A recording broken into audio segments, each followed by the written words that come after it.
उत्तर प्रदेश के हाथरस में 19 वर्षीय युवती के साथ हुए सामूहिक दुष्कर्म के बाद उसकी मौत हो गई। इस घटना से हर तरफ जबरदस्त आक्रोश है। विपक्ष भी सड़कों पर उतर आया है। पुलिस की भूमिका पर सवाल उठ रहे हैं। वहीं बीएसपी सुप्रीमो मायावती ने कहा कि उत्तर प्रदेश में वर्तमान भाजपा सरकार में कानून का नहीं बल्कि गुंडों, बदमाशों, माफियाओं, बलात्कारियों एवं अन्य अराजक तत्वों का राज चल रहा है।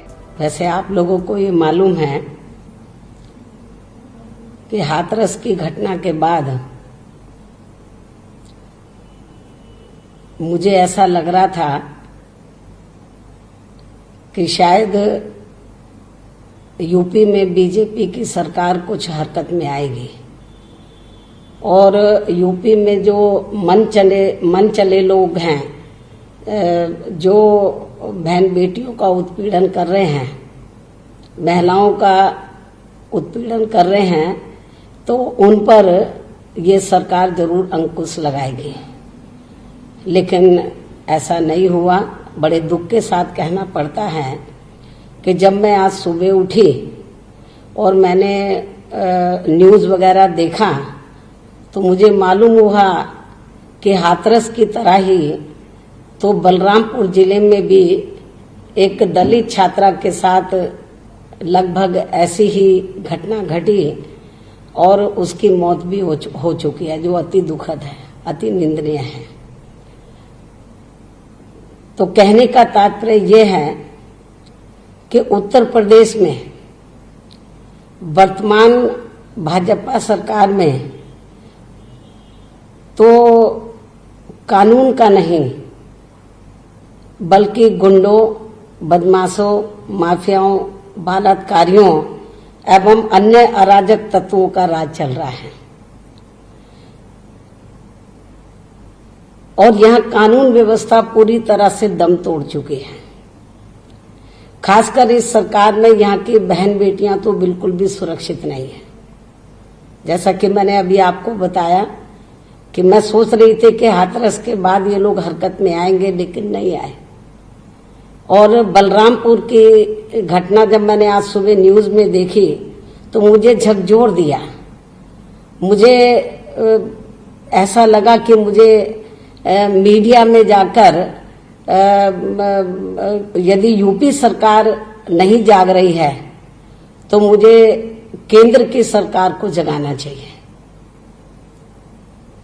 मुझे केंद्र की सरकार को जगाना चाहिए।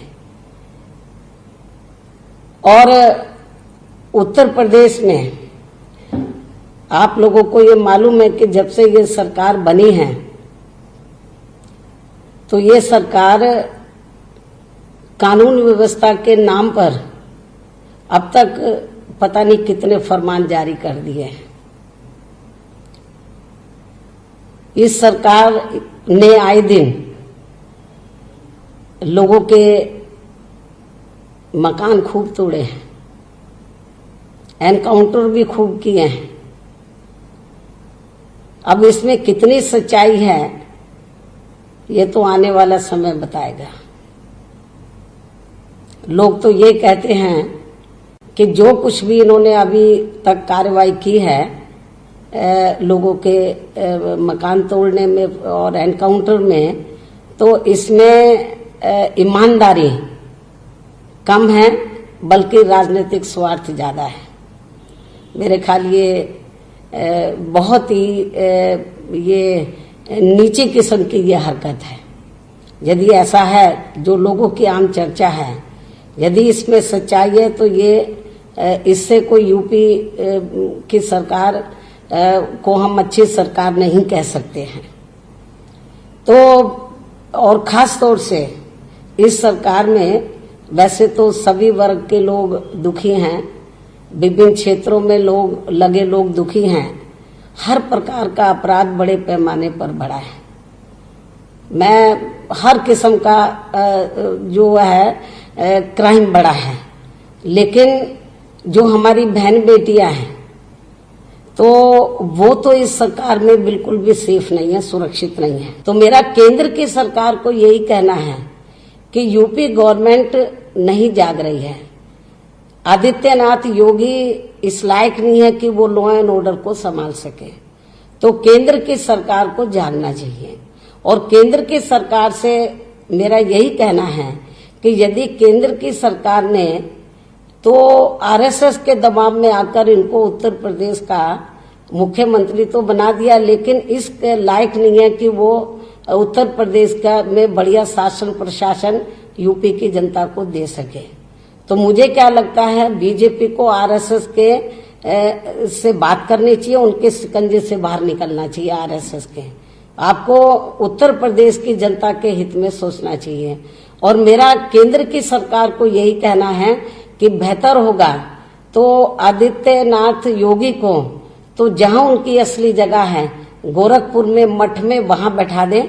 और यदि उनको गोरखपुर का मठ भी अच्छा नहीं लग रहा है तो अयोध्या में राम मंदिर का निर्माण हो रहा है तो बीजेपी ये काम उनको सौंप दे तो ज्यादा बेहतर होगा। कम से कम जो आए दिन हमारी बहन बेटियों की इज्जत आबरू लूट रही है वो तो रुक जाए, और इसके स्थान पर वो किसी और ऐसे काबिल आदमी को मुख्यमंत्री बनाए तो जो उत्तर प्रदेश की जनता को अच्छा लॉ एंड ऑर्डर दे सके। और यदि नहीं बना पा रहे हैं और आरएसएस का बहुत ज्यादा दबाव है तो मेरा बीजेपी के लोगों को, हाईकमांड को यही कहना है, केंद्र की सरकार को यही कहना है कि थोड़ी रहम करे उत्तर प्रदेश की जनता पर। आबादी के हिसाब से तो उत्तर प्रदेश देश का सबसे बड़ा प्रदेश है। और मेरा माननीय प्रधानमंत्री जी से ये कहना है कि आप उत्तर प्रदेश से चुनकर आए हैं, वाराणसी से कम आपको तो ध्यान रखना चाहिए। तो मेरा केंद्र की सरकार को यही कहना है कि जब आदित्यनाथ योगी से उत्तर प्रदेश नहीं संभल रहा, या तो किसी दूसरे को मुख्यमंत्री बनाए, वरना बेहतर यही है कि उत्तर प्रदेश की जनता के हित में तो वहां पर राष्ट्रपति शासन लगाकर वहां पे लॉ एंड ऑर्डर को बढ़िया बनाए। और मैं मांग करती हूं कि उत्तर प्रदेश में जो इस समय जंगल राज चल रहा है, कानून व्यवस्था चरम पर आ गई है, तो मेरी केंद्र की सरकार से यही कहना है कि यहाँ पर उत्तर प्रदेश की जनता के हित में बेहतर यही होगा, बहन बेटियों के हित में यही बेहतर होगा कि यहाँ पर राष्ट्रपति शासन लगाया जाए।